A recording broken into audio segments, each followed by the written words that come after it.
Psionics are,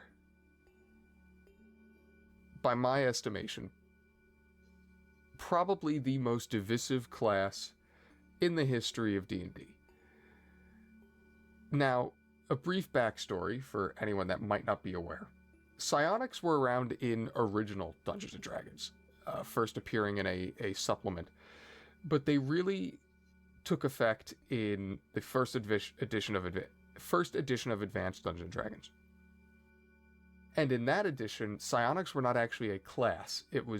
Psionics were just a set of skills, effectively, that any character could learn, provided you were lucky enough to roll that granted your character psionic abilities.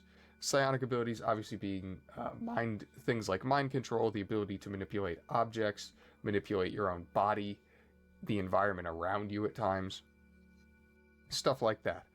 It was, as you can imagine, very broken in first edition Dungeons & Dragons, because having first edition Advanced Dungeons & Dragons, which was so which was so rigid, more so. I mean, every D&D edition is structured, but yeah, more rigid. Having characters randomly be given the ability to perform psionic talents was really, as you could probably imagine, really broken. Having, a fighter that could then mind blast people and screw with them in ways that very, very, very few other characters could, and very few characters had ways to defend against, was, again, as you can imagine, very broken.